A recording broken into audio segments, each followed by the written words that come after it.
Donc, la loi 25, oui, arrive à grands pas. On m'a demandé euh, au mois de juin dernier, de présenter à un organisme incubateur à Magog, qui s'appelle Magog Technopole, pour parler de la loi 25, parce que les entreprises en région se faisaient appeler beaucoup par des fournisseurs, des vendeurs à travers de la grande ville là, de Montréal pour leur vendre toutes sortes d'affaires. Ils ont demandé de venir parler de la loi 25.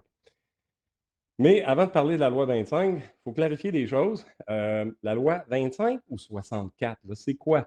Ça faisait 1 an et demi, 2 ans qu'on entendait parler de la loi 64. Ça s'en vient, préparez-vous. Puis là, tout d'un coup, du jour au lendemain, on commence à parler de la loi 25. Même moi, au début, j'étais comme, ben, c'est quoi ça, la loi 25?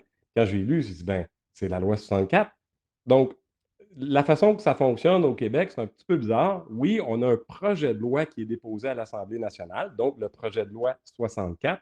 Et une fois que la loi est adoptée, ça devient un chapitre dans les lois annuelles. Donc, c'est devenu le chapitre 25. Mais il y a beaucoup de monde, et je crois que mes amis William et Louis-Pierre sont du même avis quand on a parlé d'une couple de semaines. Pourquoi tout d'un coup changer? On l'appelait la loi 64, puis là, on commence à l'appeler la loi 25. On se dit, ouais, mais c'est parce qu'elle a été adoptée, puis ça devient la loi 25. Fait, ça devient le chapitre 25.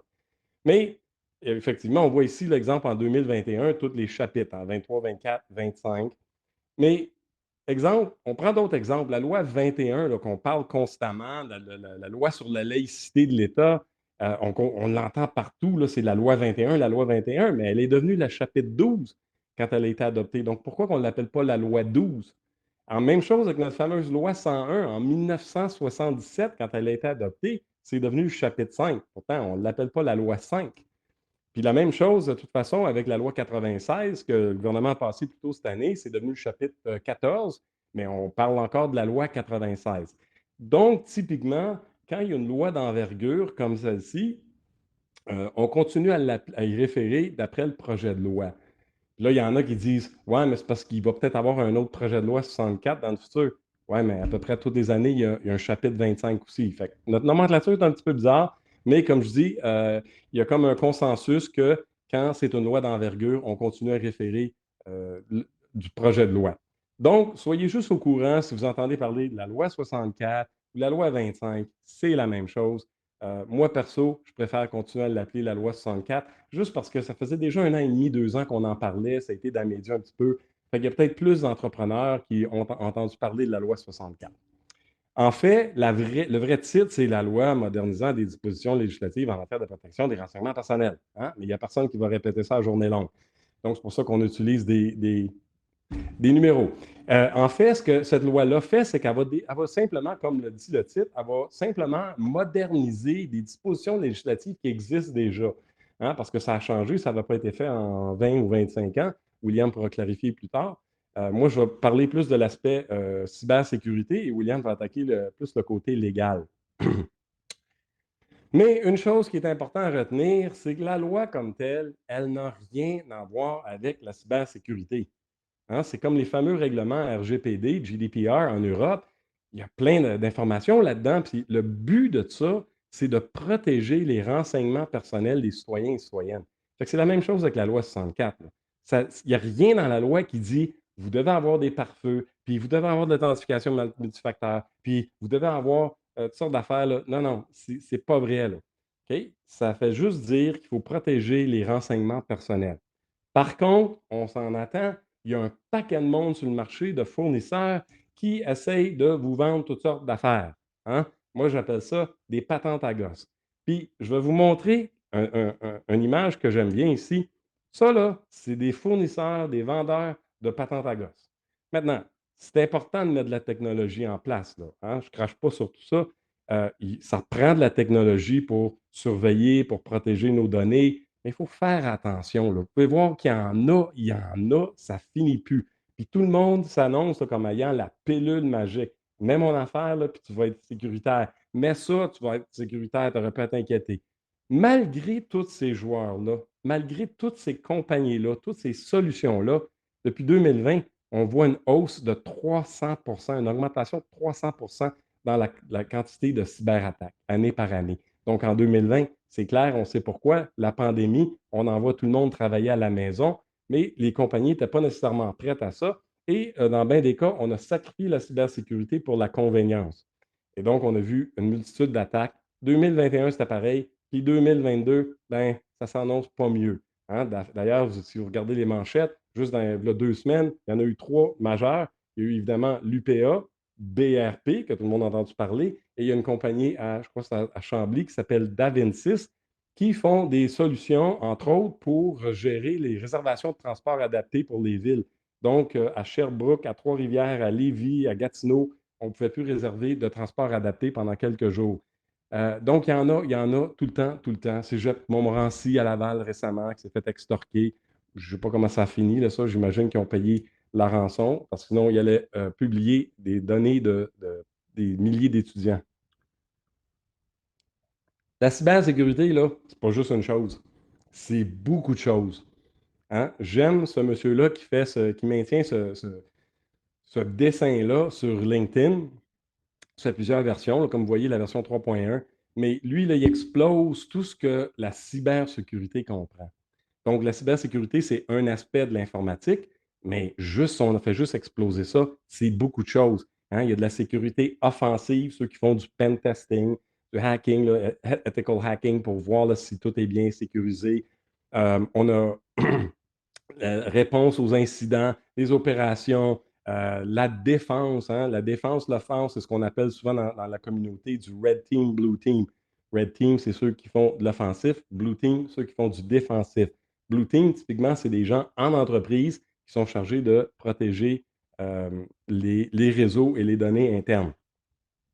Donc, vous pouvez voir avec tout ça, là, moi, quand quelqu'un me dit ou se fait appeler un expert en cybersécurité, ouf, t'es expert en quoi au juste, là? Il n'y a personne qui est expert en tout ça, c'est impossible. OK? Fait que le plus l'entreprise est grosse, ben, le plus il faut avoir des gens qui touchent à ces domaines-là. C'est pour ça qu'on a besoin de plus grosses équipes. Quelqu'un comme BRP ou l'UPA, j'ose croire, ben, BRP, je connais du monde là, j'habite pas loin. Euh, je sais qu'ils ont des équipes de cybersécurité, je sais qu'ils font de la formation, mais peu importe ce qu'on fait, hein, on dit tout le temps, on n'est jamais 100% à l'abri. Donc, vous voyez là, ça fait beaucoup, beaucoup de choses. En sécurité, on parle typiquement de ce qu'on appelle la défense en profondeur. Donc, on essaie en premier lieu de prévenir les cyberattaques. Après ça, ben, si on est prêt à prévenir, ben, on peut détecter rapidement et ensuite on peut récupérer. Hein, il faut récupérer. Quand on est rendu à la phase récupérer, ben, il est trop tard. Hein, on est vraiment en mode récupération. Donc, des choses qui vont dans la colonne prévenir, ben, chiffrer les disques, hein, l'encryption des disques, des pare-feux sur les postes, la gestion d'identité, l'authentification multifacteur, MFA, le filtre DNS, puis ce qu'on appelle communément le threat intelligence. Ça, c'est juste des gens ou des fournisseurs de services, si vous êtes une PME, qui sont à l'affût des tendances dans les tactiques que les cyberméchants utilisent pour aider à prévenir les attaques. Hein. Détecter, ben, ça prend des bons antivirus, antimaliciels, l'anti-spam pour les courriels, des pare-feux au niveau du web, des balayages de vulnérabilité. Il faut scanner, balayer notre réseau pour savoir si on a des vulnérabilités. EDR, c'est ce qu'on appelle Endpoint Detection and Response. Donc, il faut avoir des outils pour faire une corrélation de tous les événements sur le réseau qui nous donnent peut-être un portrait plus exact de ce qui se passe sur le réseau. Et la détection d'anomalies. Il faut savoir ce qui est normal pour ensuite détecter ce qui est anormal. Récupération, évidemment, ben, on parle aussi EDR qui peut aussi automatiquement régler des problèmes. Exemple, chez mes clients, moi, j'utilise Microsoft Defender et Microsoft ont quelque chose comme, c'est que j'ai lu récemment, 42 trillion points de données par jour. Si vous pensez au nombre de postes et de serveurs Windows qu'il y a dans le monde, eux autres, ils prennent toute cette information-là, donc ils sont capables de réagir et de dire, ben, ça, c'est pas normal, on bloque le poste. Des copies de sauvegarde, évidemment, et ce qu'on appelle communément des snapshots. Donc, vous voyez, là, à chaque étape, il y a des choses à faire. C'est sûr qu'on aimerait ça rester dans le vert, hein, prévenir, plutôt que de détecter ou récupérer. Il faut faire des efforts. Donc, si on prend tout ça, la loi 64, en fait, là, elle parle de protéger les renseignements personnels. Il faut protéger les renseignements personnels des Québécois et Québécoises pour pas que ça fuite, ça se ramasse sur le dark web, comme trop souvent arrive. C'est Jacques Montmorency, hein, les cyberméchants ont réussi à exfiltrer des données Et là, ils menacent de publier ces données-là. Ils en ont publié un certain échantillon. Donc, on peut voir que, ben oui, c'est vrai. Ils ont des données d'étudiants, de profs. Et donc, là, c'est de les extorquer pour qu'ils payent une rançon pour ne pas publier ces choses-là. Donc, oui, on a des antivirus, on a de la surveillance réseau, on a de l'éducation aux utilisateurs, les pare-feux, la gestion d'identité, l'enregistrement des disques, les patchs, hein, les correctifs, ça c'est majeur. Puis ensuite, l'antivirus antipourriel. Fait que forcément, à cause que il faut protéger les données, ben, ça touche la cybersécurité. Quand j'ai dit la loi, ce n'est pas une loi qui dit qu'il faut s'occuper de la cybersécurité. Le but de la loi, c'est de protéger les données. Je vous donne un exemple que j'adore. S'il y a du monde dans l'email là, je m'excuse, mais j'aime vraiment cet exemple-là. Au mois d'octobre 2020, Olimel a subi une brèche et il y a eu exfiltration de données. Et cette madame, Mme Pomerleau, qui habite, je crois, à Valley Junction, elle reçoit un appel d'un email, elle dit: On s'excuse, madame, vos données font partie des données qui ont été exfiltrées et donc on va vous protéger avec 2 ans d'Equifax. Et là, madame a dit: Ben là, qu'est-ce que vous faites encore avec mes données? J'ai travaillé pour vous autres là, en 1999, l'été, là, pendant 6 semaines. Fait que là, on voit là, qu'il y a 2 problèmes ici. Il y a un problème de cybersécurité, hein. Il y a quelqu'un qui a réussi à rentrer dans le réseau, installer de quoi, exfiltrer des données. Mais plus important que ça, c'est qu'il y a un problème de, de gouvernance d'information. Qu'est-ce que la compagnie faisait avec des données d'employés qui ont travaillé là 6 semaines, v'là 23 ans? Ça n'a aucun bon sens. Et là, si on regarde ça, ça veut dire, ben, il y en a combien d'autres au cours de ces 23 ans-là, qui ont travaillé là 6 mois, 6 semaines, 6 ans, puis sont partis. Et là, c'est des coûts additionnels pour la compagnie de protéger tous ces gens-là. Donc, ça, on parle de gouvernance d'information ici. C'est comme 2 choses.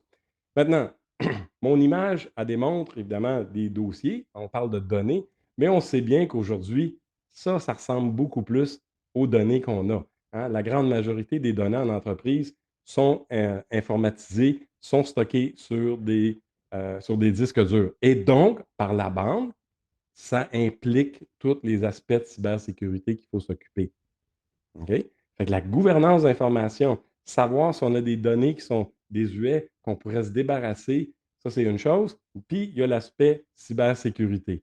Là, on dirait que je dérape de la loi 64, mais revenons à nos moutons. OK? Moi, je la trouvais drôle. Bon. Fait qu'est-ce qui arrive? C'est qu'à partir de ce mois-ci, le 22 septembre, et pour être exact, les premiers jalons de la loi 64 vont embarquer. Donc, la première chose, c'est la responsabilité.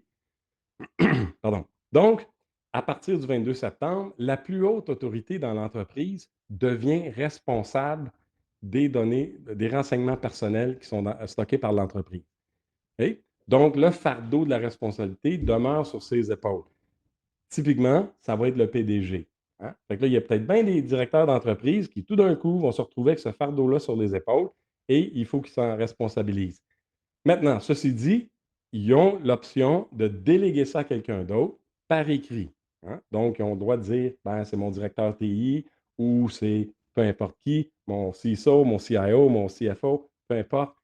Mais il y a quelqu'un, c'est décrit dans les tâches, qu'il ou elle est responsable de la protection des renseignements des données.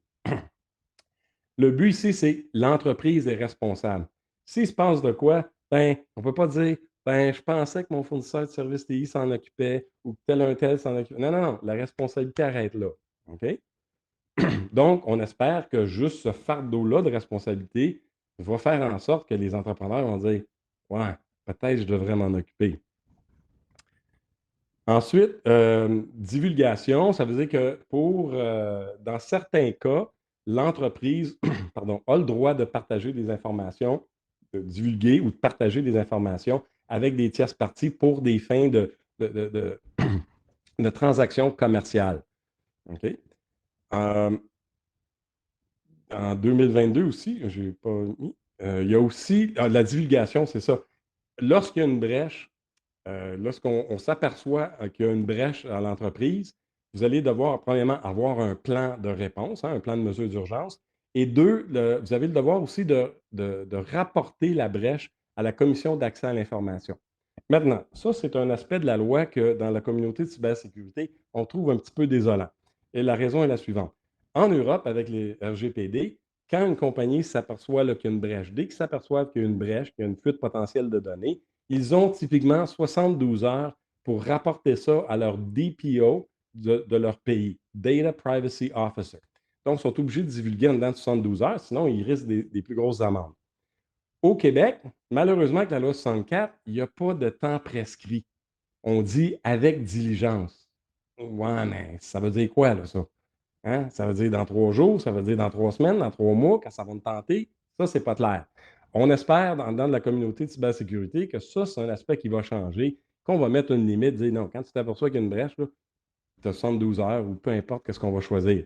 Je vous donne un exemple. Moi-même, ici en région, pour mon accès Internet et mon câble, j'ai juste un fournisseur. Je n'ai pas le choix, là. Il y a juste un fournisseur qui sera ici. J'habite dans le bois.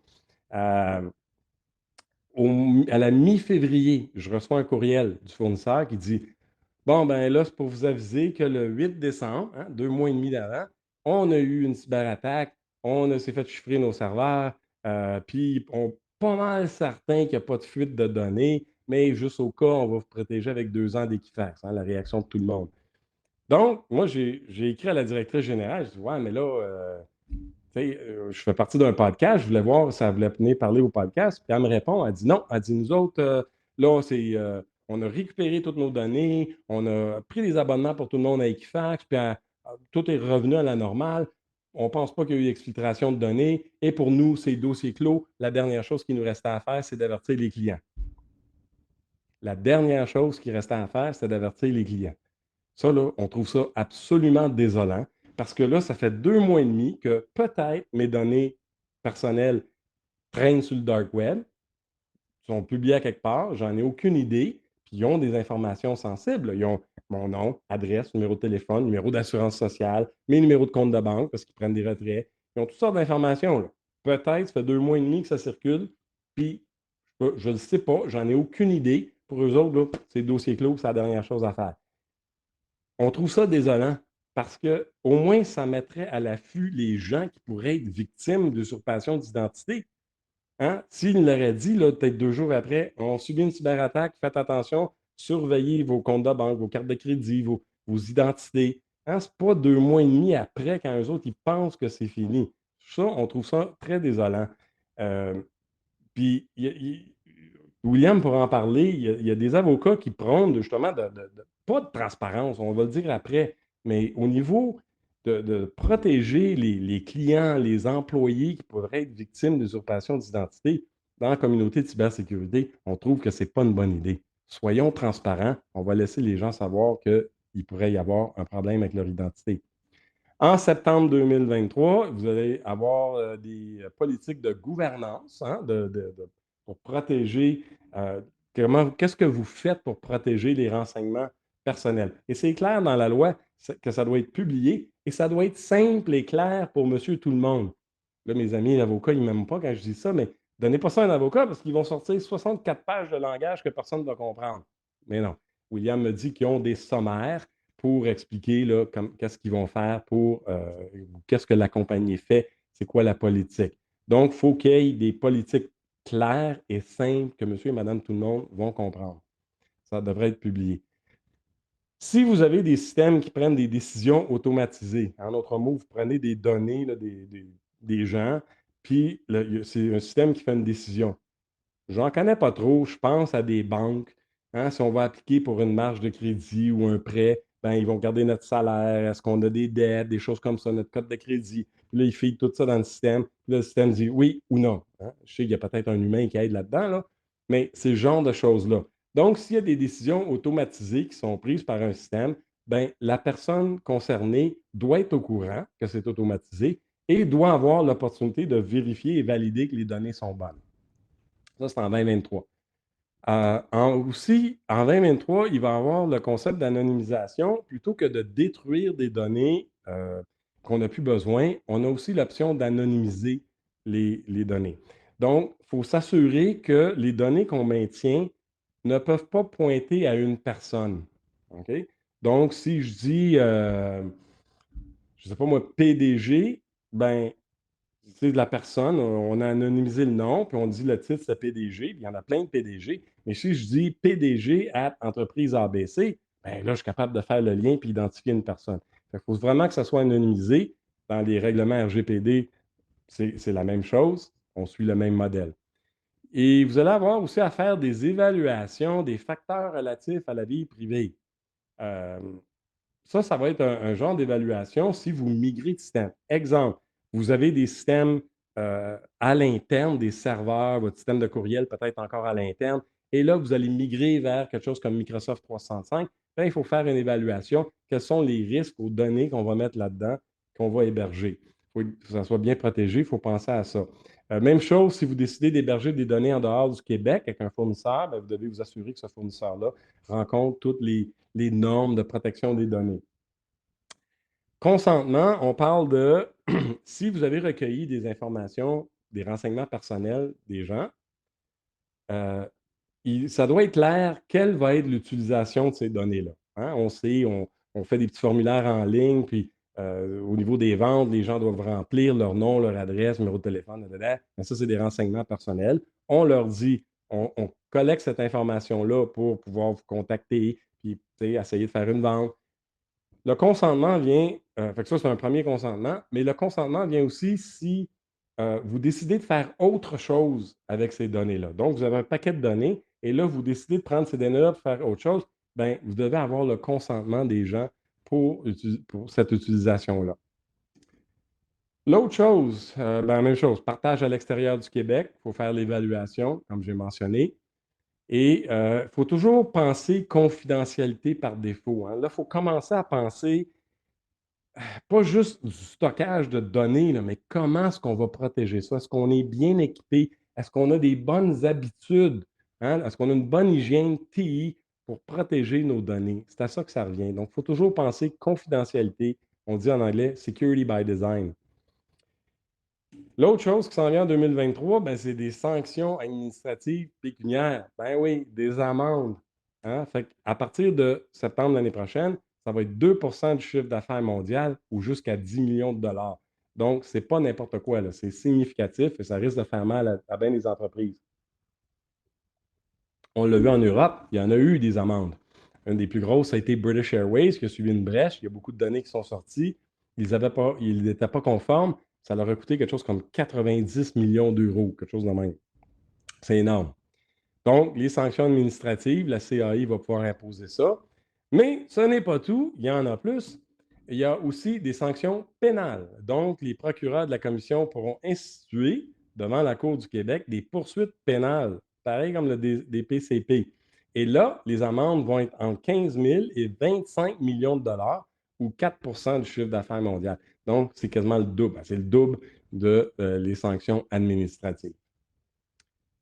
Donc, ça, c'était tout le côté 64. J'ai dit au début, ça avait pas, c'est pas une loi qui vise la cybersécurité comme telle. Hein. Ça ne dit pas que vous devez acheter des produits, puis des solutions, puis tout ça. Fait que là, les gens se disent, OK, je fais quoi? OK. Fait que là, il faut savoir où vous êtes. Hein? Est-ce que vous êtes très loin? Est-ce que vous êtes bien là, à l'abri? Est-ce que vous êtes à l'abri des problèmes d'une cyberattaque possible ou est-ce que ça risque de frapper? On sait qu'il y a beaucoup, beaucoup d'entreprises qui vont être victimes à n'importe quelle année d'une cyberattaque. Fait que pour savoir qu'est-ce qu'on a à faire, ben, il faut savoir où on est. C'est pour ça que bien souvent, on préconise de faire un audit de votre cybersécurité. J'en fais beaucoup dans la région, je suis en Estrie, et j'ai fait plusieurs audits dans les derniers mois, même dans les systèmes Microsoft 365. Là, les gens pensent qu'ils sont sécurisés parce qu'ils sont dans Microsoft 365. C'est un peu la faute des fournisseurs. Les Microsoft, les Google, les Amazon de ce monde qui disent hey, venez-vous-en dans le cloud, vous allez être sécure. Pas vrai, là. Ils fournissent la plateforme, mais les réglages de sécurité, quand je rentre dans les systèmes des clients que j'audite, c'est pathétique. Là. Il n'y a rien d'allumé. C'est très susceptible à des brèches.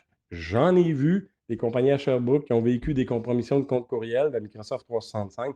Donc, il faut faire attention. Qu'est-ce qu'on fait? Au niveau de la PME, il y a une étude, un sondage de TELUS Affaires qui est sorti il y a une couple de mois que j'aime beaucoup. Ils ont sondé environ au-delà de 550 entreprises canadiennes, toutes des PME, et ils ont trouvé que la rançon moyenne payée était de 140 000 Bon, là, s'il y en a d'entre vous qui sont entrepreneurs, PDG, CFO, puis là, je vous dis, Faites-moi un chèque pour 140 000 là, puis vous n'avez rien en retour. C'est juste pour que je m'en aille puis que je vous foute patience. C'est pas le fun. Là. C'est beaucoup 140 000. Pour bien des PME, c'est un gros montant. Ce qu'ils ont remarqué, par contre, c'est que ce 140 000-là, ça ne représentait que 16 du coût de la cyberattaque. Donc, on parle là, on vient de monter le chiffre à 875 000. Dans leur étude, ils ont montré que les coûts additionnels, c'était quoi? Des projets TI retardés ou annulés, dépendant de la grosseur de l'entreprise.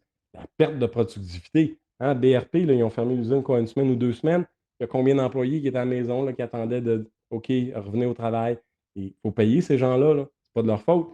Euh, les investissements d'affaires retardés ou annulés. Puis il y a plein d'autres raisons. Hein. La rançon, le temps d'arrêt, on ne peut pas livrer nos services, on ne peut pas livrer nos biens, on ne peut pas produire. Ça a un impact significatif sur la compagnie. Donc, on voit que la rançon, c'est juste 16 Donc, on ne veut pas se retrouver là-dedans. Il y a deux chiffres que je parle tout le temps aux entrepreneurs. C'est le 25 c'est, d'après toutes les données qu'on a au Canada, c'est la quantité d'entreprises dans la prochaine année, dans le PME, qui vont subir une cyberattaque. Donc, si, exemple, si vous êtes dans un parc industriel où il y a 100 compagnies autour de vous, dites-vous qu'il y en a 25 qui vont subir une cyberattaque dans la prochaine année. Le 60 c'est celui que je trouve le plus désolant pour les entrepreneurs et la raison que j'essaye de les aider à mitiger le risque d'une cyberattaque. 60 des entreprises qui vont subir une cyberattaque vont être acculées à la faillite. Ils ne seront pas capables de s'en remettre. Donc, sur nos 100 entreprises, on sait qu'il y en a 25 dans la prochaine année qui vont être frappées.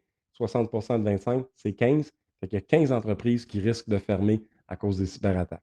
Je trouve ça désolant. Pour avoir été en affaires à mon compte quasiment toute ma carrière, je sais que les entrepreneurs s'investissent émotionnellement, physiquement, financièrement dans leur entreprise et ils risquent de tout perdre à cause d'une cyberattaque. Okay? Puis pourtant, c'est simple.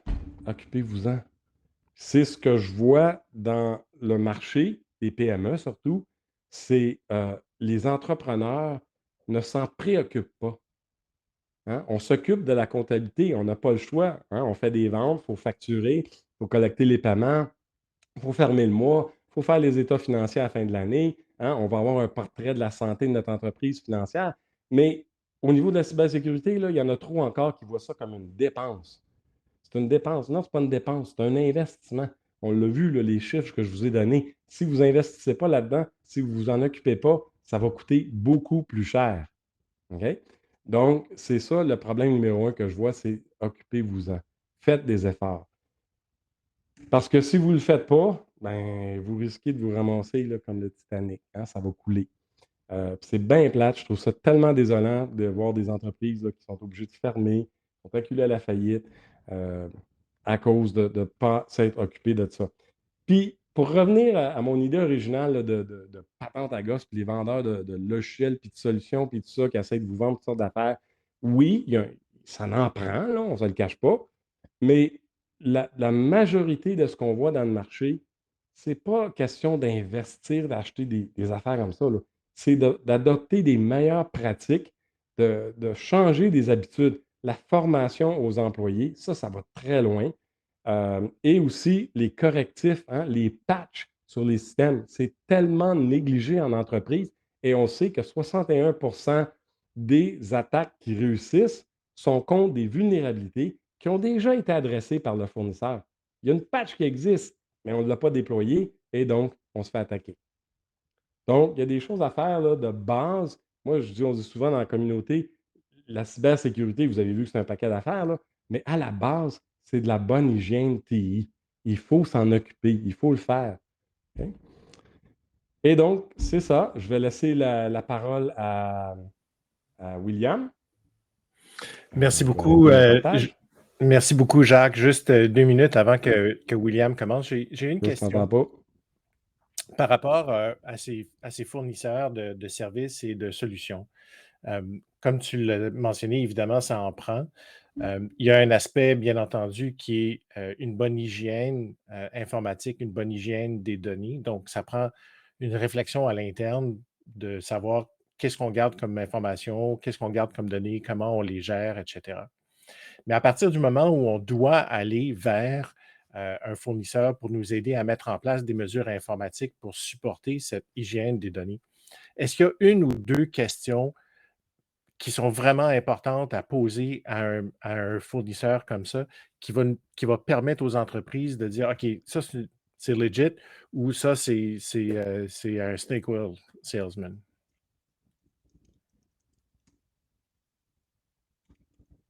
Louis-Pierre, moi je t'entends pas, je sais pas si les autres ou. Moi, je t'entends, Louis-Pierre. OK. Ben, William, pourquoi tu y vas pas? Et puis, je vais OK, reposer ma question quand Jacques pourra nous entendre. aucun problème. Merci, Louis-Pierre. Je sais que Jacques, tu ne nous entends pas, mais merci pour ta présentation. C'était excellent. Donnez-moi un petit instant, tout le monde, s'il vous plaît, le temps que je partage mon PowerPoint. Ce ne sera pas bien long. Louis-Pierre, es-tu sur mute? Plus maintenant. Est-ce que tu m'entends maintenant? Non. Alors, pour répondre à la question de Kevin, la présentation de William va porter beaucoup plus sur la matière de la loi 64 ou 25, dépendant de comment on veut de comment on veut l'appeler. Et justement, c'était le but de la présentation aujourd'hui, c'était de mettre les deux aspects un à côté de l'autre pour sensibiliser les gens et soutenir une conversation. Alors, William, je te laisse aller. Merci beaucoup, Louis-Pierre. Est-ce qu'on m'entend? Mon micro fonctionne? Oui. Moi, je t'entends très bien, merci. Super, merci beaucoup, Louis-Pierre. Bonjour tout le monde. Comme Louis-Pierre vient de le mentionner, mon nom est William Audet. Je suis avocat chez Bereskin Parr à Montréal. Et effectivement, la présentation d'aujourd'hui va porter sur l'aspect juridique du projet de loi 64 ou de la loi 25 concernant la modernisation des dispositions en matière de protection des renseignements personnels au Québec. Peut-être que certains d'entre vous sont familiers avec la protection des renseignements personnels au Canada, peut-être moins. C'est important de mentionner, avant d'aller plus loin au sujet de la loi québécoise, qu'au Canada, il y a plusieurs lois qui gouvernent la collecte, l'utilisation et la communication des renseignements personnels. Au Canada, on a la loi sur la protection des renseignements personnels et des documents électroniques, communément appelée PIPEDA, mais on a aussi plusieurs lois provinciales, dont la loi québécoise, mais aussi une loi en Alberta et en Colombie-Britannique qu'on voit à l'écran. En Alberta et en Colombie-Britannique, les lois portent le même nom, le Personal Information Protection Act. Au Canada, PIPEDA, c'est la loi fédérale qui gouverne comment les entreprises privées peuvent collecter, utiliser et communiquer des renseignements personnels au Canada dans le cadre de leur activité commerciale. PIPEDA prévoit que lorsqu'une province adopte une loi qui est essentiellement similaire à PIPEDA, la loi provinciale s'applique au lieu de PIPEDA. La loi fédérale continue toutefois s'appliquer aux entreprises sous réglementation fédérale, par exemple les banques, les transporteurs aériens, les entreprises en télécommunications. Et au Canada, les provinces de l'Alberta, Colombie-Britannique et Québec ont adopté leur propre loi sur la protection des renseignements personnels. Donc, dans ces trois provinces, en principe, ce sont les lois provinciales qui s'appliquent. Comme règle générale, pour que seulement la loi provinciale s'applique, il faut que les renseignements personnels restent plus ou moins à l'intérieur des frontières de la province. C'est-à-dire que lorsque les entreprises traitent de renseignements personnels qui vont au-delà des frontières provinciales ou nationales, mais ces informations-là restent assujetties à la loi fédérale. Ça, quel que soit le territoire ou la province où les données personnelles se situent physiquement. Donc, tout ça pour dire que dans le contexte d'Internet, particulièrement en 2022, c'est très important de garder en tête que plus qu'une loi sur les renseignements personnels peut s'appliquer. Donc, c'est sûr qu'aujourd'hui, on va discuter de la loi québécoise, mais encore une fois, il y a d'autres lois canadiennes qui peuvent s'appliquer,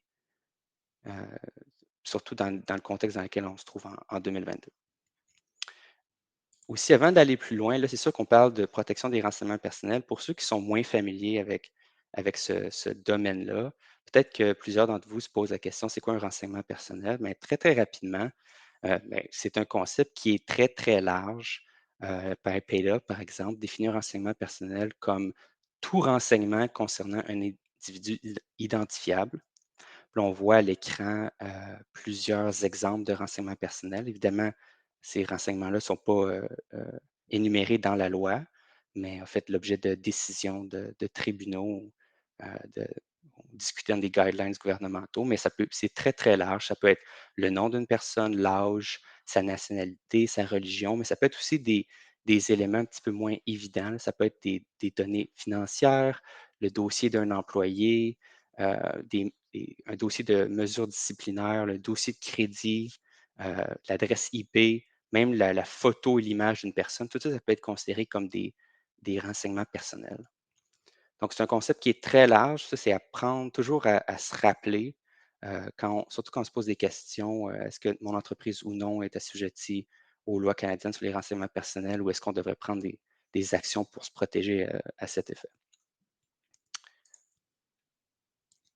Donc, le sujet de la présentation aujourd'hui, c'est le projet de loi 64, maintenant la loi 25. Elle a été adoptée en septembre 2021. Mais les nouvelles dispositions, mais l'adoption de la loi est graduelle. C'est-à-dire qu'il y a certaines dispositions heu, qui vont devenir applicables très bientôt, dans quelques semaines, en septembre 2022. La majorité des nouvelles dispositions, là, celles importantes, vont entrer en vigueur en septembre 2023, mais il y a quand même certaines, dispositions, qui rentrent en 2022 qu'il faut garder en tête. Il y en a aussi en 2024. Je vais rediscuter de certains des éléments que Jacques a fait mention tout à l'heure, là, d'un point de vue un peu plus juridique, mais on va discuter des nouvelles dispositions de la loi.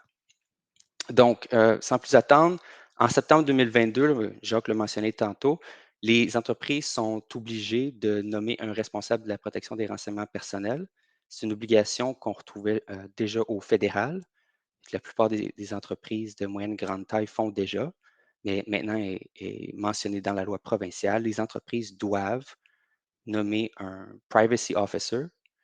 Euh, ça n'a pas nécessairement besoin d'être le haut dirigeant de l'entreprise. Ça peut être presque n'importe qui dans l'entreprise. Si cette tâche-là est déléguée, ben, elle doit être déléguée par écrit. L'autre modification très importante qui arrive en 2022 est en lien aux obligations de signaler à la Commission d'accès à l'information du Québec et aux personnes concernées toute utilisation ou communication non autorisée d'un renseignement personnel qui présente un risque de préjudice sérieux. Bon, qu'est-ce que ça veut dire ça? Euh, la nouvelle loi prévoit un régime de notification obligatoire des incidents de confidentialité dans le secteur privé. C'est quoi un incident de confidentialité? Ben, c'est l'accès non autorisé à des renseignements personnels, son utilisation non autorisée, sa communication non autorisée ou la perte de renseignements personnels ou d'autres atteintes à la protection de renseignements personnels.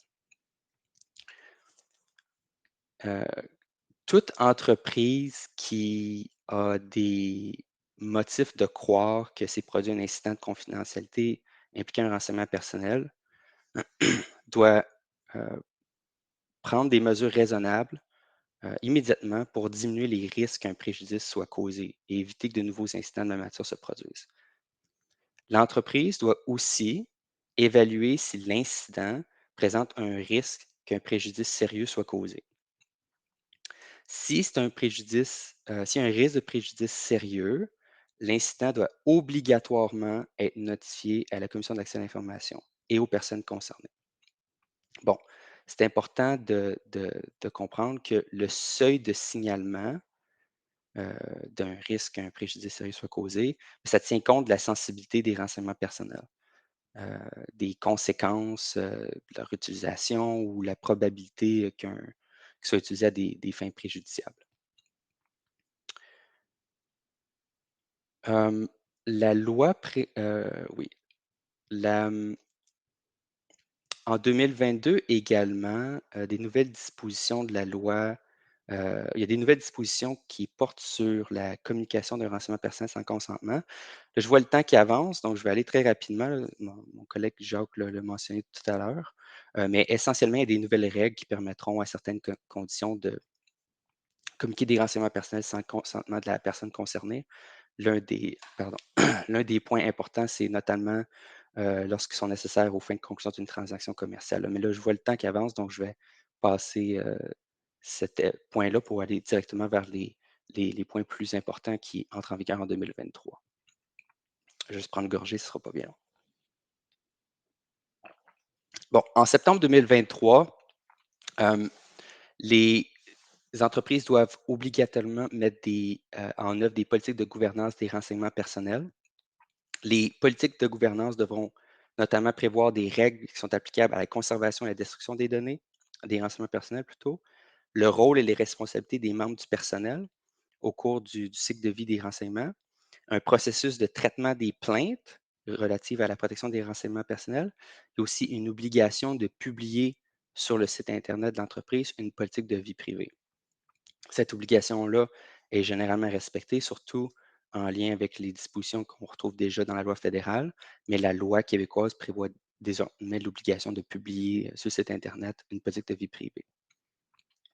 En lien avec la politique de confidentialité, il est maintenant prévu dans la loi que lors de la collecte, l'entreprise qui recueille des renseignements personnels auprès d'un individu euh, et lors de la collecte et par la suite, doit obligatoirement informer les personnes des fins pour lesquelles les renseignements sont recueillis, des moyens par lesquels les renseignements sont recueillis, les droits d'accès, le droit de retirer le consentement à la communication, l'utilisation des renseignements personnels, nom des tiers pour qui la collecte est faite, du nom des tiers et des catégories de tiers pour qui il est nécessaire de communiquer les renseignements et auxquelles fins, et de la possibilité que les renseignements soient communiqués à l'extérieur du Québec, si applicable.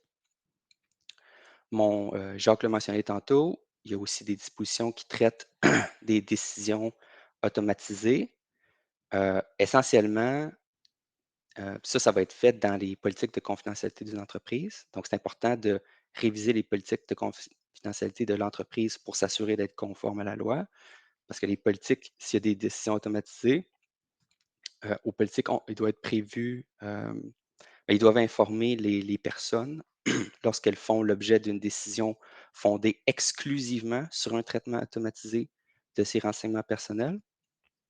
Également sur demande, les entreprises devront également informer la personne des renseignements qui ont été utilisés pour prendre la décision, des raisons, ainsi que des principaux facteurs ayant mené à la décision et de son droit de faire rectifier les renseignements utilisés pour prendre la décision. Je m'excuse, j'ai une petite toux. Désolé pour toutes les petites pauses que je prends pour prendre une gorgée d'eau. Également, mon collègue l'a mentionné tantôt, maintenant, la loi prévoit la confidentialité par défaut. Qu'est-ce que ça veut dire, ça? C'est que les entreprises ils ont maintenant l'obligation de s'assurer le plus haut niveau de confidentialité par défaut aux renseignements personnels. Donc, tous les paramètres ayant trait à la confidentialité d'un produit, d'un service technologique qui est destiné au public doit être toujours fixé au plus haut niveau de confidentialité. Exception importante, ça ne s'applique pas aux cookies, aux fichiers témoins là, sur les sites web. Autre point important en 2023, maintenant, ça a trait à l'évaluation des facteurs relatifs à la vie privée. Donc, la loi, ce qu'elle prévoit maintenant, c'est que toute personne qui exploite une entreprise doit procéder à une évaluation des facteurs relatifs à la vie privée de tout projet d'acquisition, de développement et de refonte de systèmes d'information ou de prestations électroniques de services impliquant la collecte, l'utilisation, la communication, la conservation ou la destruction des renseignements personnels. Bon, qu'est-ce que ça veut dire, ça? C'est une obligation qui peut toucher énormément de projets. C'est très, très, très large. Mais essentiellement, les entreprises, ils doivent développer une politique à l'interne pour faire des EFVP. L'idéal, c'est de se créer une sorte de template, quelque chose qui peut être réutilisé. Puis, l'évaluation des facteurs relatifs à la vie privée doit être proportionnée à la sensibilité des renseignements concernés, à leur finalité, à leur quantité et à la répartition et leur support. Le type de FVP à mettre en place, c'est pas le même lorsqu'on vise un projet, qui a des données très sensibles, qui vise de grand nombre de personnes, versus lorsqu'on a des données peu sensibles, qui touchent un petit nombre de personnes. Il faut absolument que le FVP se fasse dès le début du projet.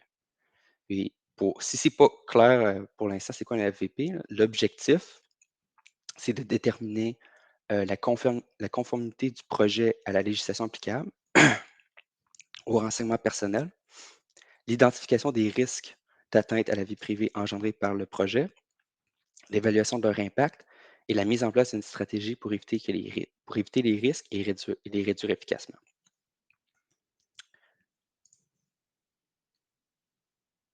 Il y a des nouvelles exigences également concernant la communication des renseignements personnels à l'extérieur du Québec. Dans le contexte d'aujourd'hui, ça arrive excessivement fréquemment que les renseignements personnels sont communiqués à l'extérieur du Québec, que ce soit avec des fournisseurs de services tiers, là. Par exemple, juste pour le hosting of data. Maintenant, avant de communiquer les renseignements personnels à l'extérieur du Québec, l'entreprise doit obligatoirement procéder à une EFVP. Le EFVP doit tenir compte des facteurs qu'on trouve à l'écran, c'est-à-dire de la sensibilité des renseignements, leur finalité, des mesures de protection, y compris celles qui sont contractuelles, ça je vais y revenir, dont le renseignement y bénéficie, et le régime applicable dans l'État où les renseignements ils vont se trouver. La communication des renseignements personnels à l'extérieur du Québec va être permise si le EVP démontre que les renseignements bénéficieraient d'une protection qui est adéquate, notamment au regard des principes que je viens juste de mentionner. La loi prévoit maintenant aussi une obligation d'avoir une entente écrite avec le fournisseur de services tiers. Ça veut dire que si on communique les renseignements personnels à un fournisseur tiers, par exemple pour gérer les données ou juste les traiter, mais il doit y avoir une entente contractuelle. Pour maintenant,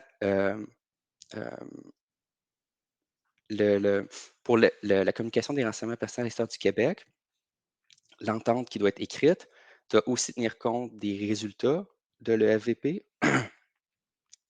et, le cas échéant, des modalités convenues dans le but d'atténuer les risques identifiés dans le cadre de l'EFVP. Si les conclusions de l'EFVP sont que les renseignements personnels seront suffisamment protégés par contrat avec le fournisseur, mais aucune autre mesure qui est nécessaire. Si les conclusions sont que les renseignements personnels ne sont pas suffisamment protégés, alors les parties doivent obligatoirement déterminer les mesures qui doivent être prises pour diminuer les risques identifiés dans le VP. Je vois le temps qui avance. Il y a il y a beaucoup d'autres obligations. Concernant le consentement, ça c'est très apprécié, ce changement-là dans la loi. La loi clarifie maintenant qu'une entreprise peut s'appuyer sur un consentement implicite pour utiliser ou communiquer des renseignements personnels conformément à sa politique de confidentialité. Mais, très important, pour ce qui est des renseignements personnels qu'on dit sensibles, bien, la loi prévoit qu'ils peuvent seulement être utilisés pour les fins pour lesquelles ils ont été recueillis.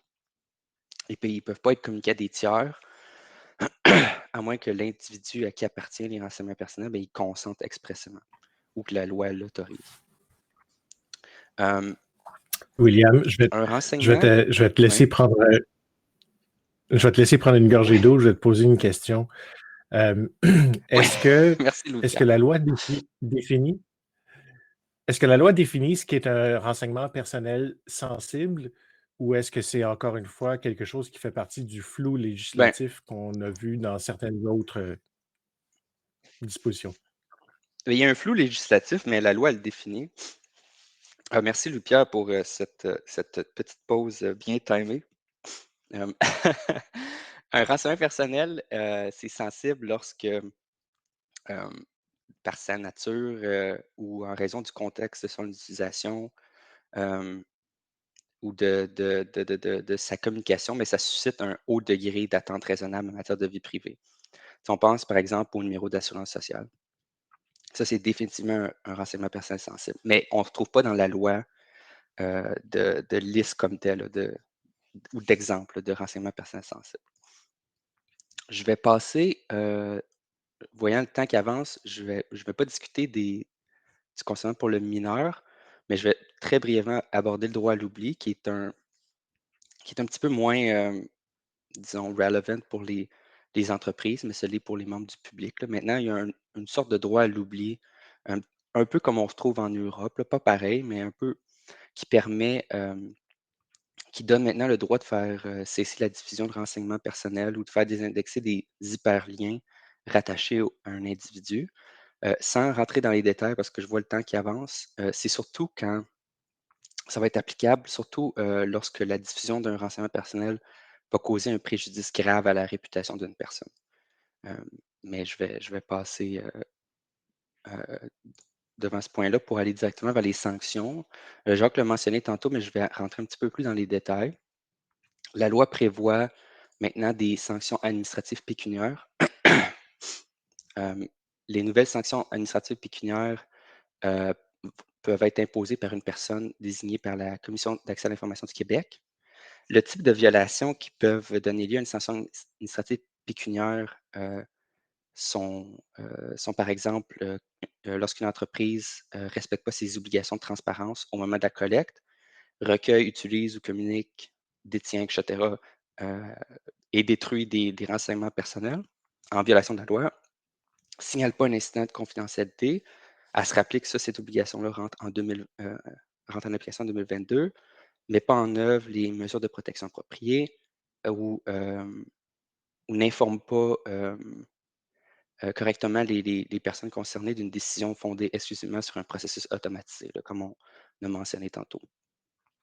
Le montant maximal d'une sanction pour une personne physique, physique c'est 50 000. Pour une entreprise, c'est 10 millions ou 2 de son chiffre d'affaires si c'est plus élevé. La loi maintenant prévoit aussi des infractions pénales. Ça va généralement être uniquement pour des violations là, vraiment flagrantes, là, vraiment des cas graves, là. Mais la loi ne fait pas cette distinction-là. La Commission d'accès à l'information du Québec peut intenter une poursuite pénale. Le genre de violation, encore une fois, ne respecte pas les obligations de transparence, recueille, utilise des communications, des renseignements personnels en violation de la loi, signale pas d'incidence de confidentialité, met pas en œuvre des protections, des mesures de protection appropriées aux renseignements personnels. On fait le lien avec la cybersécurité tantôt. Ça peut faire l'objet d'une sanction. Euh, Aussi, lorsqu'une entreprise identifie ou tente d'identifier une personne à l'aide de renseignements dépersonnalisés là, ou des renseignements anonymisés, entrave le déroulement d'une enquête, de la commission, contrevient aux mesures qui sont liées aux protections des sonneurs d'alerte, refuse de se conformer à des demandes de production de documents de la commission ou ne se conforme pas à une ordonnance. Tous ces éléments-là peuvent mener des amendes pour une personne physique de 5 000 c'est un minimum, à 100 000. Pour des entreprises, ça part à 15 000 jusqu'à 25 millions ou 4 du chiffre d'affaires. Mais encore une fois, là, ça va être vraiment dans les cas de violation flagrante, là. La loi prévoit aussi un droit d'action dommage-intérêt. Ça veut dire que les individus, monsieur, madame, tout le monde, là, peuvent réclamer des dommages-intérêts punitifs pour une atteinte illicite à un droit qui est conféré par la loi. Ça va être dans les cas surtout de préjudice, là, d'atteinte intentionnelle qui résulte vraiment une faute lourde. Puis les dommages punitifs vont être d'au moins 1 000 $. Il y a également, très rapidement, il y a également des obligations qui rentrent en vigueur en 2024. Là, je vais aller très rapidement là-dessus, je vois le temps qui avance, mais qui concerne le droit à la portabilité des renseignements personnels. Maintenant, la loi prévoit que toute personne qui exploite une entreprise et détient un renseignement personnel sur autrui doit, à la demande de la personne concernée, lui en confirmer l'existence et lui donner communication de ce renseignement en lui permettant d'en obtenir copie et À la demande du requérant, un renseignement personnel informatisé doit être communiqué sous la forme d'une transcription écrite et intelligible. Bon, qu'est-ce que ça veut dire ça? C'est une extension au droit d'accès des données. Euh, il faut dire que le droit à la communication des données dans un format technologique structuré, hein, ça s'applique juste aux documents informatisés, donc pas aux documents non informatisés, par exemple papier. Euh, le terme structuré, couramment utilisé, est technologie, mais ça, c'est pas défini dans la loi. Donc, on risque d'avoir besoin de guidelines du gouvernement pour comprendre exactement ce que ça veut dire. Mais essentiellement, il y a des nouvelles obligations pour les entreprises là, qui a trait de la communication des renseignements personnels aux personnes qui en font la demande. J'arrive à la conclusion.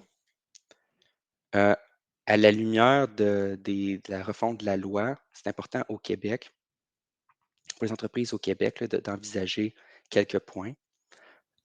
Le plus rapidement possible, si ce n'est pas déjà fait, nommer un responsable à la protection de la vie privée par écrit, euh, mettre en œuvre ou réviser votre cadre de protection de la vie privée, les politiques et pratiques à l'interne, examiner vos obligations contractuelles que vous avez avec vos fournisseurs et à l'interne, évaluer les mesures de protection à la vie privée euh, euh, que vous avez déjà. Si possible, faites un mappage de vos données, déterminez c'est quoi vos données, euh, c'est quoi les données que vous avez, comment elles sont collectées, c'est quoi le consentement que vous avez. Si vous n'avez pas le bon consentement, ben, c'est important de s'assurer que vous l'avez. Essayez de mettre en place un espèce de système de gestion du consentement, là. Quand vous collectez des données, s'assurer que vous êtes capable de bien euh, c'est d'avoir une base de données du consentement que vous avez obtenu, avoir des politiques de conservation des données, des renseignements personnels plutôt, et du traitement des incidents de confidentialité ou de réviser celles que vous avez. Euh, et aussi, très important, d'avoir une procédure à l'interne relative au traitement des plaintes ou réviser celles que vous avez déjà. Donc ça, c'est quelques points à garder en tête, surtout à l'arrivée des changements de la loi en 2022. Mais encore une fois, vous avez des changements importants en 2023, quelques changements également en 2024. Je sais que je suis allé rapidement, le temps avance rapidement, mais j'espère que ça fait un bon résumé des, des changements qui arrivent à grands pas en matière de protection des renseignements personnels au Québec. Louis-Pierre, je te relance la Merci balle. beaucoup. Ouais, tu me relances la balle. Alors, je pense que c'est un Oui. excellent résumé ce que tu viens de mentionner. Je vais, je vais revenir vers Jacques. Est-ce que tu nous entends maintenant? Oui, oui, c'est revenu. Parfait. Alors, je vais reposer la question que j'ai posée un peu plus tôt, c'est-à-dire à partir du moment où on a mis en place un cadre de gestion des données, on a mis en cadre notre politique, on a nommé nos personnes responsables, il y a quand même des, des entreprises où il y a quand même des- une infrastructure informatique qui va venir supporter ces politiques-là et ces mises en œuvre-là. Lorsque Oui, les effectivement. entreprises vont être prêtes à aller vers des consultants, quelles sont les 1 ou 2 questions que les entreprises devraient poser à des partenaires potentiels pour s'assurer qu'effectivement, les gens ont leur meilleur intérêt à cœur et ne sont pas là juste pour vendre des solutions qui, en bout de ligne, peut-être auront peu ou pas d'utilité? Heu, peut-être faire un peu d'investigation au niveau de la compagnie ou le consultant. Est-ce ils semblent axés plus à vendre des produits et là, comme on dit, ils ont un problème pour chaque solution? Donc il faut faire attention à ça. Ou est-ce que c'est vraiment une firme ou un consultant qui vend pas de produits, là, son intérêt, c'est plus de vendre des services et de donner l'heure juste aux entreprises? Il y a un point, il faut faire attention, c'est qu'il y a bien des entreprises qui se lancent et disent, ben, je vais faire un pen test, hein, le fameux test de pénétration. Là, on va payer une firme. Ces choses-là coûtent très cher, typiquement de 25 à 30 000 et ça peut s'échelonner sur plusieurs semaines. Le problème que je vois, c'est que les gens veulent commencer par un pen test. Et quand on regarde les cadres de cybersécurité, exemple, les CIS version 8, là, les Center for Internet Security, les contrôles. Le pen test, c'est la dernière chose. Ça, c'est comme prendre possession d'une maison que un entrepreneur vient de nous donner. Les fenêtres sont tout grandes ouvertes, on n'a pas de serrure sur les portes. Puis là, on va essayer, on va demander à un bandit de voir s'il peut rentrer dans la maison. Mais c'est clair. Donc, il faut fermer les fenêtres, mettre le petit bout de bois là, que Patrice Huard nous parle dans ses annonces. Il faut mettre des serrures sur les portes, peut-être un système d'alarme. Puis là, on va dire aux bandits, OK, essaye donc de rentrer. Hein, c'est un peu la même chose. Il faut savoir où on est présentement. Est-ce qu'on est sécuritaire? Si on n'est pas sécuritaire, puis on paye 25-30 000 pour quelqu'un qui rentre, il va y prendre une demi-heure, puis il dit, ben non, c'est basé sur un fromage suisse, ton affaire. Donc, il faut faire attention là, de ne pas se lancer. Je sais que c'est cool, c'est le buzzword. C'est un pen test, m'a payé pour un pen test. Mais on fait ça quand on a fait les efforts. Hein, on commence avec, pardon, on commence avec une évaluation de la cybersécurité, notre posture de cybersécurité. Et une fois qu'on a eu un rapport, qu'on a fait on a pris des actions pour sécuriser nos choses, là, oui, c'est une bonne idée de faire un pen test. Un autre aspect que le pen test est intéressant, c'est si on développe des applications. Donc, s'il y a des gens ici qui nous écoutent, qui développent des applications, qui font face aux clients, qui peut avoir des données, bien là, oui, un genre d'évaluation de pen test sur l'application, ça, c'est intéressant à faire aussi, là. Mais c'est juste, je vois trop souvent, surtout des PME là, qui se lancent tout de suite dans le pen test, puis c'est pas la chose à faire, là. Une Non. évaluation avant. Et je pense que William et toi avez quand même assez bien cerné la problématique. C'est que, euh, oui, il y a des outils informatiques qui font faire des tests de pénétration. Il y a des outils qui vont Ouais. évaluer si les rustines ont été appliquées sur les serveurs, sur les postes, sur tout ça. Mais ça ne vient pas résoudre le problème de base qui est un peu imposé par la loi 25 ou la loi 64, mais aussi par des bonnes gestions en matière de données, c'est-à-dire avoir un cadre qui nous permet de comprendre qu'est-ce qu'on collecte comme données, qu'est-ce qu'on fait avec ces données-là, puis comment est-ce qu'on les protège. Puis c'est seulement à partir de ce moment-là que là, on peut aller se tourner, en fait, c'est à partir de ce moment-là qu'on pourrait commencer à se tourner vers des fournisseurs qui font des tests ou qui vont nous aider à mettre en place des infrastructures de gestion de ces données-là pour, d'une part, les protéger contre des intrusions, mais aussi les purger quand on n'a plus besoin. Je reviens à l'exemple Ouais. de cette dame qui avait travaillé pendant 6 mois, il y a belle lurette dans une entreprise. Ben, c'est vrai, là, la question se pose d'elle-même. Pourquoi est-ce que l'entreprise avait encore ces informations-là sur cette personne-là? Il y a quand même des règles au niveau de la gestion des données qui font en sorte que, ben, une On fois de temps en penserait, temps, oui. faut que tu flashes tes affaires, là. Mm. William, est-ce que, puis on va, comme ça a été enregistré, on va revenir puis on va préparer le magnifique sommaire que tu as dit verbalement, mais qui était peut-être un peu trop rapide pour que les gens puissent le prendre en note. On va le recirculer, mais euh, le, je veux revenir un peu sur l'imposition de nommer une personne responsable de la sécurité des données. Je pense que tu lui as donné un nom particulier. Est-ce qu'il y a une sanction de ne pas avoir fait cet exercice de nommer quelqu'un ou, par défaut, la loi prévoit que s'il n'y a pas quelqu'un qui a été nommé spécifiquement par écrit, mais c'est telle personne qui devient responsable? Est-ce qu'il y a une sanction pour le... euh, hmm, c'est une bonne question. Non, je pense pas qu'il y ait de sanction dans la loi québécoise pour le...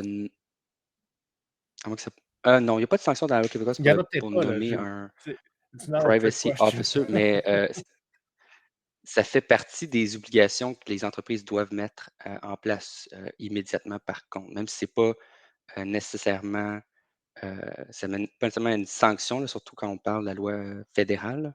Mais effectivement, c'est quelque chose que les entreprises doivent faire immédiatement, puis ça rentre dans les obligations qu'ils doivent respecter là, à partir de 2022, là. Absolument. Est-ce Donc, qu'il y a une le fait personne de ne par pas défaut? nommer. Ben, l'idéal, c'est de ne pas laisser cette, c'est de pas laisser cette option-là au législateur de décider, pas au législateur, mais à la commission de décider si c'est le plus haut dirigeant ou non là, qui est l'entreprise. Souvent, c'est pas le genre de tâche que les hauts dirigeants sont capables de faire. C'est pas une bonne idée non plus de laisser ce genre de tâches-là à des personnes qui n'ont pas la capacité de gérer ça. L'idéal, c'est plus de déléguer à une personne qui a le temps et l'expertise pour comprendre c'est quoi les politiques de confidentialité, qu'est-ce qu'on retrouve dedans, au lieu de laisser, au lieu de laisser la plus haute personne dans l'entreprise être le, le- le privacy officer par défaut. Euh, Effectivement. Donc, je reviens, c'était pas un trick question, là, c'était vraiment, Non, non. il y a pas vraiment de sanction. Par défaut, c'est la plus haute personne responsable de l'entreprise qui est l'officier de vie privée. Et puis, cette Souvent, ce personne-là que les doit prendre entreprises y ses font, obligations. surtout, oui. Souvent, les entreprises de, par exemple, moyenne taille, là, quand ils ont un département juridique à l'interne, ils vont simplement nommer, par exemple, s'ils ont un avocat au département juridique, ils peuvent nommer l'avocat. Souvent, ça va être la personne qui va être le plus familier avec les ententes contractuelles qu'ils peuvent avoir avec les fournisseurs de services ou avec tout simplement les obligations de l'entreprise à l'interne. Mais ça n'a pas besoin d'être un avocat non plus, absolument, là. Dans les plus petites entreprises, les dirigeants sont souvent très familiers avec le genre d'entente contractuelle qu'ils peuvent avoir, puis les obligations qui découlent de ça. Donc, ça n'a pas besoin d'être un avocat, puis ça n'a pas nécessairement besoin d'être une personne sur le board of directors non plus, là. Il y a une Ah, question et autre point dans le aussi. chat. Mhm. Je pense qu'il y a un petit délai entre quand moi je parle et quand tu m'entends. Mais je vais poser Ah, la pardon, question Louis-Pierre. d'abord. Euh, Est-ce qu'une personne externe à l'entreprise, par exemple des consultants, pourrait être nommée comme responsable de la sécurité ou responsable de la vie privée, par exemple des consultants, ou est-ce que c'est nécessairement quelqu'un qui est employé de l'entreprise? Je vais t'avouer, je me suis C'est jamais pas posé souvent. cette question-là. Ça a tout Hmm. le temps été à l'interne de mon expérience. Mais je vais y réfléchir, je vais y revenir, Louis-Pierre. Par contre, ce que j'ai vu dans beaucoup de situations, c'est par exemple une grande entreprise a plusieurs filiales. Maison mère, elle détient entreprise A, B, C, D, E. Chaque entreprise, euh, chaque filiale n'a pas nécessairement besoin d'avoir un privacy officer par filiale. Il peut avoir un privacy officer pour l'ensemble des sociétés. Tant que c'est fait par écrit. Moi, c'est plus ce genre de cas-là que j'ai vu. C'est-à-dire un consultant à l'externe, je me suis jamais posé cette question-là, je vais t'avouer. Je sais pas, Jacques, je pense que tu avais un début de réponse. Non, je regardais là, sur le site, là, puis il n'y a aucune mention. Il y a aucune mention de donner ça à une tierce partie là, externe. Je vois rien de ça. Puis, excellente question, mais tout ce que j'ai vu à date, tout ce que j'ai lu dit qu'il faut que ce soit une personne à l'interne là, qui est responsable. Vite comme ça, c'est sûr que quand on nomme une personne à l'externe, il peut y avoir des enjeux de confidentialité qui se rajoutent. Parce que c'est sûr que là, on va communiquer les renseignements personnels à une autre personne, à une partie tierce. C'est sûr que nos obligations de transparence, là, par exemple, à qui ils vont être communiqués et dans quelles conditions, ben, c'est sûr qu'elles doivent prévoir que ça pourrait être à une personne à l'externe, mais je vais être obligé de réfléchir pour déterminer si c'est quelque chose qu'on peut faire. Mais c'est pas une situation que j'ai vue personnellement. Il y a une autre question qui vient d'apparaître dans le chat qui est intéressant. On parle de données personnelles. Est-ce que les données qui Mhm, concernent une entreprise, donc une personne juridique, une personne morale qui a une personnalité distincte d'un individu, d'une personne physique, est-ce que c'est mhm. également considéré comme des données personnelles à protéger? Non, les renseignements personnels, c'est vraiment des personnes physiques. Par contre, le genre de questions qu'on voit beaucoup, c'est, euh, par exemple, je ne sais pas le bon mot en français, là, c'est personal data versus business data. Par exemple, des renseignements personnels d'une personne physique versus des données plus, disons, liées à, euh, professionnelles, là, disons. Il y a des exceptions dans la loi, notamment, qui couvrent ce genre de données-là, là, les business data, là. C'est par exemple des informations comme euh, par exemple, les informations qu'on trouve sur une carte d'affaires ou etc., ou des informations pour communiquer avec une autre personne vraiment dans le cadre d'une relation professionnelle. Mais il y a des exceptions qu'on trouve dans la loi euh, sur ces renseignements-là. Ça veut dire que les obligations de PIPEDA ou de la loi québécoise, là, ils vont s'appliquer différemment là, pour ce qui est des informations vraiment qui sont liées euh, par exemple, au genre de communication qu'on a entre professionnels, là, par exemple. OK. Il y a une autre question qui est apparue ici, qui porte sur des données euh, qui sont également requises pour des fins d'archivage. Donc, dans certaines Mhm. situations, et là, je ne suis pas vraiment certain de savoir de quoi on parle exactement, mais il y a parfois des données qui concernent des individus qu'on doit conserver dans les registres de l'entreprise pour des fins d'archivage. Des archives historiques, par exemple, ou des registres d'état civil. Euh, Comment est-ce qu'on peut réconcilier les obligations de la loi avec les obligations ou les bonnes pratiques en matière d'archivage ou d'état civil? Et comment est-ce qu'on fait cet arrimage entre les deux? Euh, ben, si je pouvais résumer l'obligation en style une phrase, c'est sûr que c'est plus compliqué que ça, là, mais essentiellement, c'est les données, les renseignements personnels, on peut les conserver tant ou aussi longtemps qu'ils sont utiles pour les fins qu'on a divulguées au moment de la collecte, là. C'est grosso modo ça, là. Ça veut dire que si je dis à un individu, je collecte vos informations pour les fins A, mais une fois que la fin A est finie, mais en principe, il faut que je m'en débarrasse. Grosso modo, là, c'est ça l'obligation. Ça veut dire que si on a une obligation légale de collecter et de garder certaines informations à une fin, je ne sais pas, là, quelconque, puis qu'on divulgue à la personne, puis qu'on obtient son consentement à la collecte puis l'utilisation à cette fin-là, mais si l'obligation elle perdure, ben, en principe, c'est correct. Mais c'est sûr qu'il y a il y a beaucoup d'astérix avec ce que je viens de dire, là, mais essentiellement, c'est ça. Donc, si on a une obligation quelconque de conserver les données pour une fin spécifique, qu'on a divulgué cette fin-là, ben, en principe, c'est correct. Mais là, s'il vous plaît, bien comprendre que là, je vais très général, là.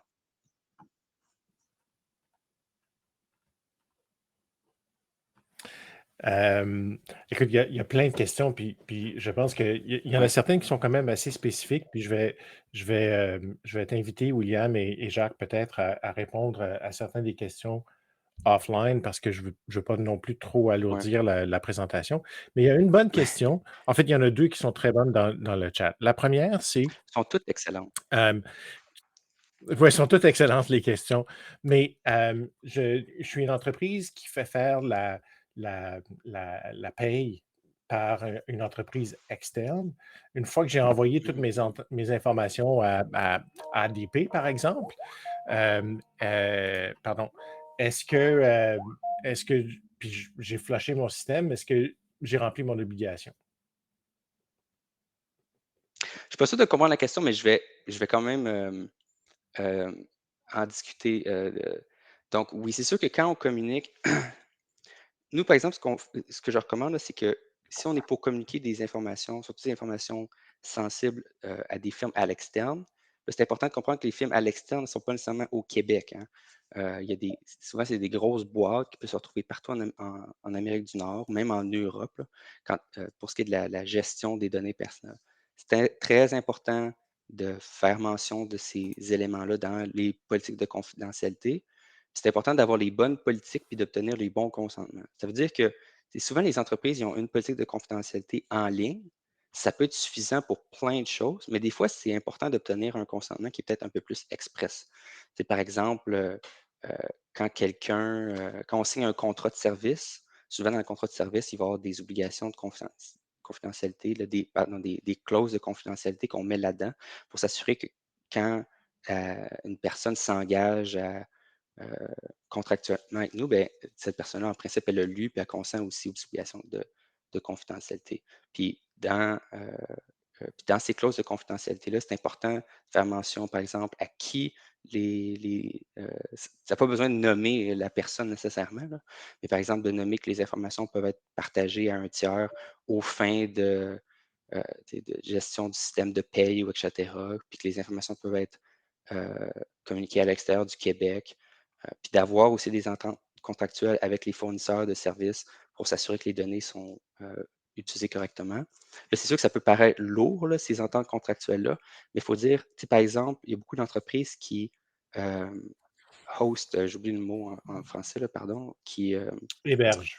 qui hébergent les données. Merci, Louis-Pierre, qui hébergent les données par des tiers. Souvent, c'est des grosses entreprises. On pense tu sais, Amazon, Apple, tu sais, etc. Eux autres ont déjà des ententes contractuelles qui sont déjà écrites, là. Puis la plupart du temps, elles sont suffisantes. Là, je ne veux pas généraliser trop, là, mais tu sais, par exemple, quand on fait héberger des données sur ces grosses entreprises-là, mais souvent, les ententes contractuelles qui existent déjà, puis ces entreprises offrent déjà, bien, vont être suffisantes. Fait que ça ne veut pas dire qu'on est obligé de faire un contrat gigantesque là, qui demande des heures et des heures de service d'avocat, là, aucunement. Mais quand on fait affaire avec des plus petits joueurs, là, c'est là que je ferai attention, sans vouloir dire que les plus petits joueurs ne font pas correctement, là, c'est pas ça que je dis du tout, là, mais de s'assurer que les ententes contractuelles sont suffisantes pour s'assurer Merci beaucoup. qu'on ait une protection qui soit comparable à celle que vous offrez déjà.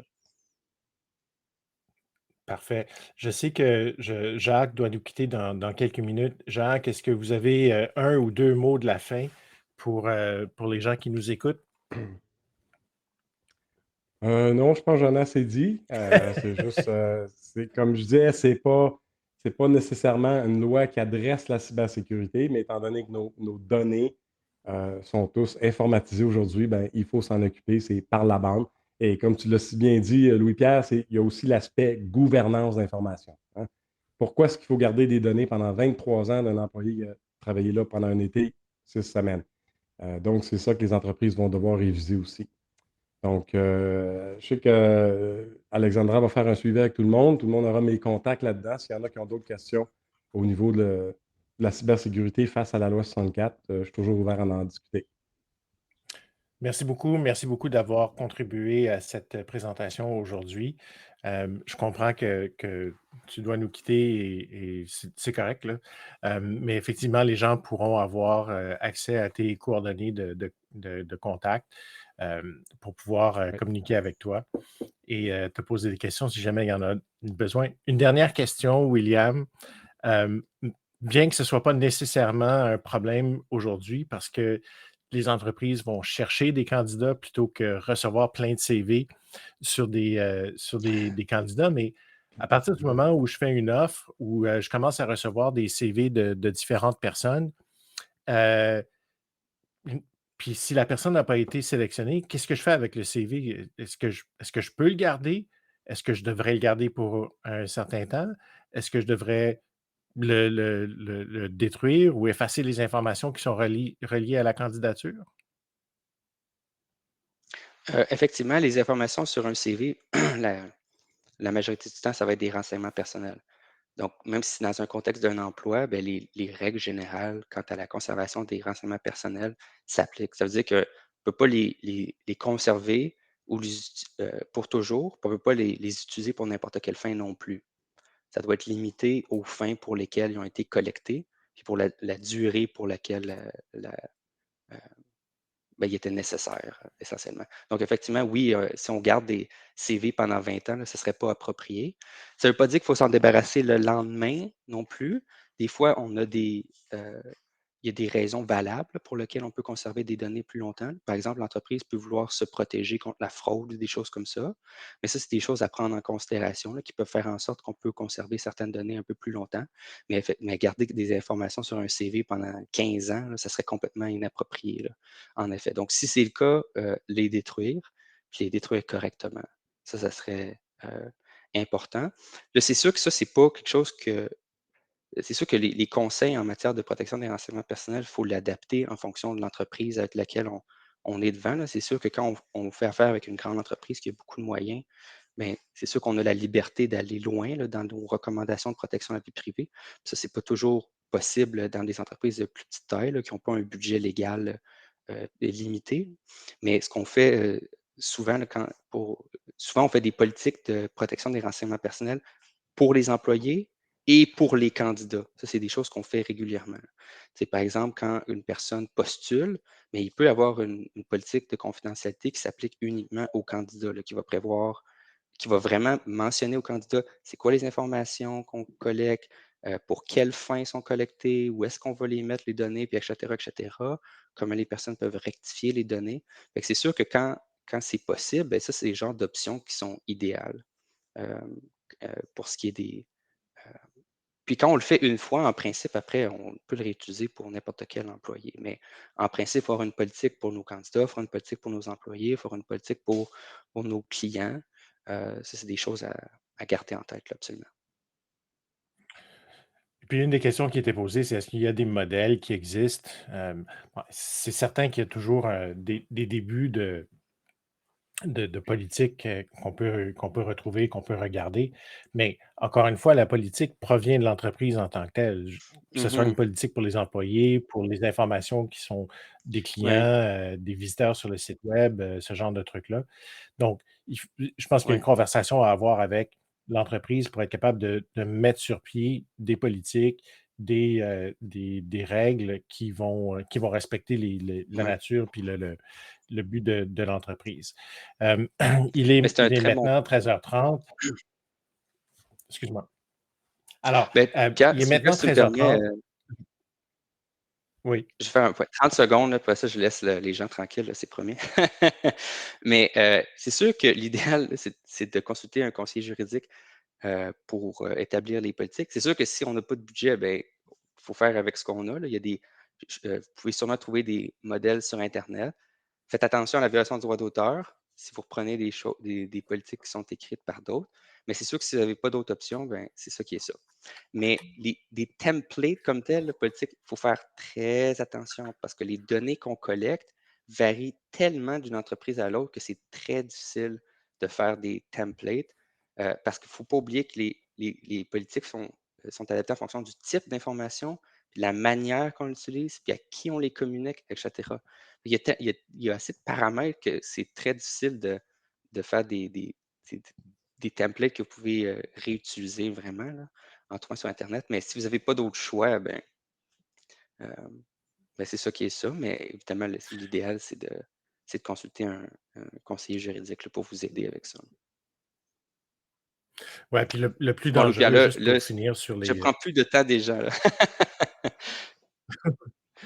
Le, le plus dangereux d'utiliser des modèles ou des templates qu'on peut retrouver sur Internet, c'est effectivement, on l'adopte sans trop regarder. Et en fait, on se retrouve dans une situation où la politique dit une chose, ce qu'on fait à l'intérieur de l'entreprise, c'est une autre chose. Et là, on peut s'exposer à des sanctions en vertu des obligations qui sont imposées par la loi. Je vais terminer là-dessus. Je vous invite tous à revenir aux tables pour un 10, 12, 15 minutes si vous voulez continuer les conversations, les discussions. On a noté les différentes questions. Je pense que ça va être, on va être capable de répondre à celles-ci, au moins par écrit, de donner des débuts de réponse. Je vous remercie à tous d'avoir été présents aujourd'hui. Comme je vous dis, je vous invite à continuer la conversation aux tables sur la plateforme Remo pour quelques minutes. Et sur ce, je vous souhaite une excellente fin de journée. Merci beaucoup, Louis-Pierre.